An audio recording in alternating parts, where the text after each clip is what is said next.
पहले भाग में हमने जाना भक्ति किसे कहते हैं, भक्ति की परिभाषा क्या है और ये समझा कि इसे सुधा क्यों कहा गया है। हमने प्रभु रामचंद्र जी से प्रार्थना की कि वे अमृतमयी भक्ति की निष्पत्ति के लिए हम पर विशेष कृपा करें। दूसरे भाग में हमने जाना कि भक्ति को चारों पुरुषार्थों से श्रेष्ठ क्यों माना गया है। तीसरे भाग में हमने जाना कि धर्म किसे कहते हैं और अच्छे कर्मों के फलस्वरूप कितनी अवधि तक स्वर्ग की प्राप्ति होती है।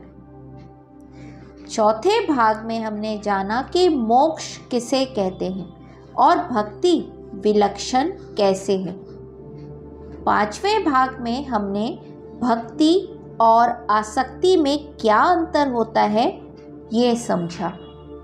छठे भाग में हमने जाना कि परम प्रेम किसे कहते हैं। सातवें भाग में हमने जाना कि सर्वोत्तम भक्ति किसे कहते हैं। अब आगे श्लोक संख्या 9। विषयैकस्थितासक्ति धर्म विज्ञाननाशिनी अनर्थकारिणी येषा हेया श्रेयोर्थिभिः सदा। अर्थात आसक्ति जो केवल एक छोटे से विषय पर ही केंद्रित होती है वह सारे धर्म और ज्ञान को नष्ट कर देती है, वह अनर्थकारिणी होती है।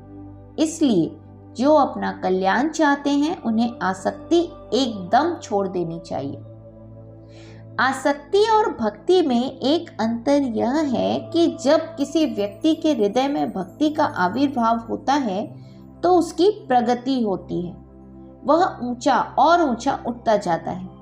लेकिन जब उसके मन में आसक्ति घर कर लेती है तब फिर वह गिरने लगता है, उसका पतन शुरू हो जाता है। वह अपने आदर्श को और अन्य महत्वपूर्ण चीजों को भी छोड़ने को तैयार हो जाता है। हमारे ही देश में कितने ऐसे उदाहरण मिलेंगे जब साधारण से लोगों के मन में एक बार देशभक्ति की भावना आकर जम गई तो वे कितना ऊपर उठते चले गए। तो भक्ति उत्थान करने वाली होती है और आसक्ति पतन लाती है। इसलिए हमारे शास्त्रों ने, आचार्यों ने हमें आसक्ति छोड़ने के लिए कहा है, प्रेम छोड़ने के लिए नहीं कहा।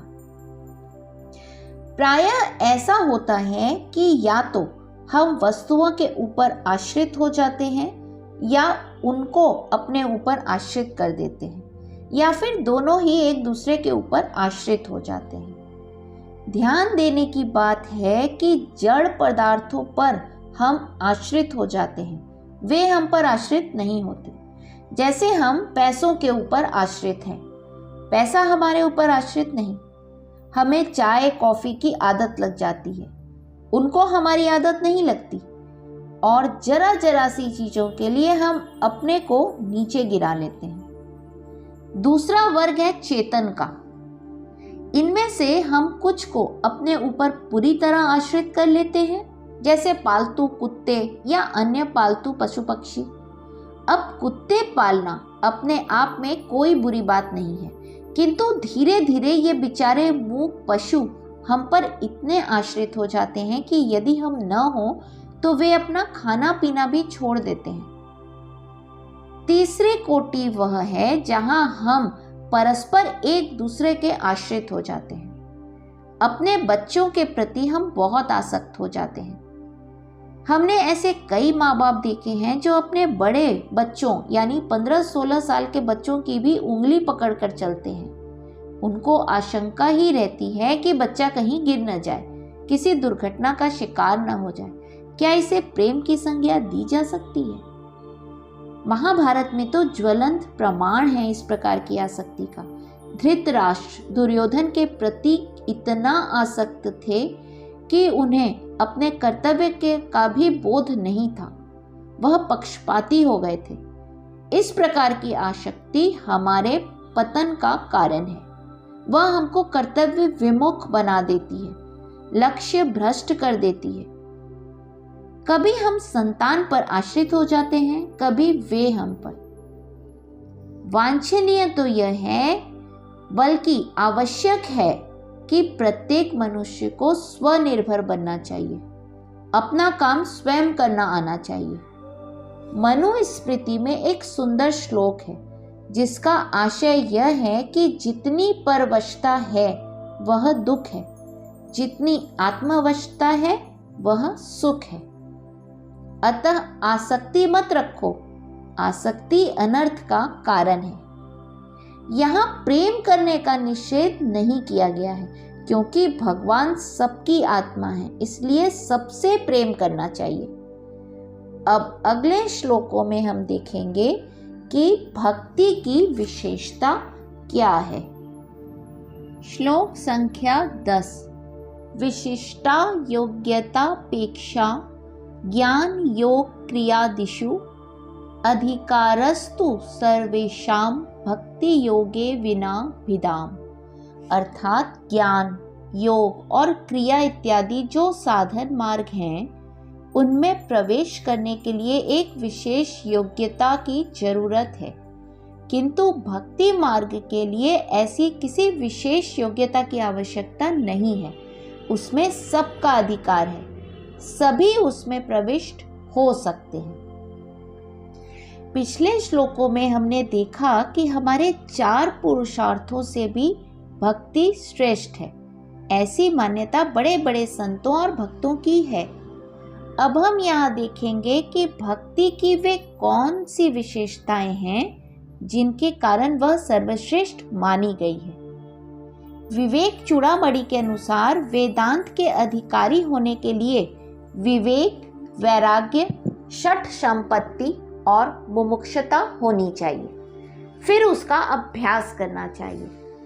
हठ योग का अभ्यास करने के लिए भी कुछ बंधे हुए नियम हैं, किंतु भक्ति मार्ग के लिए किसी विशेष योग्यता की शर्त नहीं है। सभी इसमें प्रवेश कर सकते हैं, परंतु इससे यह अर्थ नहीं निकालना चाहिए कि जिसको कुछ नहीं आता उसी के लिए भक्ति मार्ग है। भक्ति मार्ग विद्वानों के लिए भी है, अविद्वानों के लिए भी है। यही तो इसकी विशेषता है।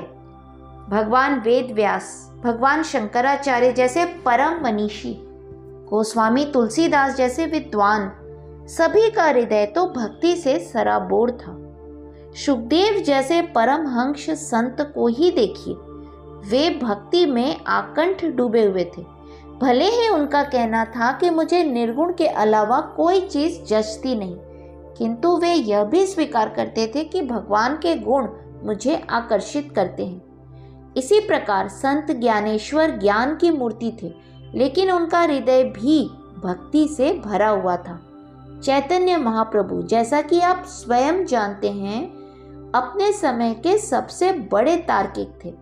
फिर भी तर्क छोड़ वे भगवान के प्रेम के रंग में रंग गए।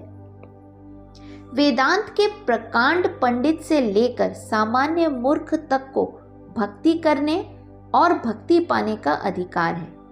इसका कारण यह है कि भक्ति प्रेम रूप है, और प्रेम ऐसी वस्तु या ऐसा तत्व है जो सबके हृदय में है, और प्रेम ऐसी चीज है जिसे सब समझते भी हैं। भौतिक शास्त्र, रसायन शास्त्र, गणित आदि भले ही समझ में न आए, लेकिन प्रेम सबको समझ में आता है। पशु पक्षी और पेड़ पौधे तक प्रेम की भाषा समझते हैं, उसके स्पर्श को पहचानते हैं। यह बात प्रयोग द्वारा सिद्ध की जा चुकी है। एक पेड़ को आप गुस्से से पानी दीजिए और एक को प्यार से सींचिए, दोनों के विकास में स्पष्ट अंतर दिखेगा। तो भक्ति करने के लिए किसी विशिष्ट प्रकार की पात्रता नहीं लगती, बस प्रेममय हृदय होना चाहिए। व्यक्ति जब बीमार पड़ जाता है, उस रुग्णावस्था में वह कोई क्रिया, कोई योग आदि नहीं कर सकता, न वेदांत पढ़ सकता है, पर भक्ति तब भी उस हालत में की जा सकती है। इसलिए तो कहा जाता है कि भक्ति में सबका समान अधिकार है, क्योंकि यह प्रेम का विषय है। मानसिक रूप से अविकसित बच्चा भी प्रेम की भाषा समझता है, प्यार कर सकता है। प्यार की भाषा सार्वभौम है। सामान्यतः हमें जब किसी के पास जाना हो तो उससे समय लेकर स्वयं वेशभूषा आदि ठीक ठाक करके जाना होता है, परंतु बच्चे को अपनी माँ के पास जाने के लिए कोई तैयारी नहीं करनी होती, कोई समय नहीं लेना होता। वह तो जैसा है वैसा ही बना रहकर रोते हंसते धूल धसरित सजा सवरा वैसे ही माँ के पास निसंकोच सहज भाव से पहुंच जाता है और माँ भी उसको हृदय से लगा लेती है, उसके गुण दोष नहीं देखती।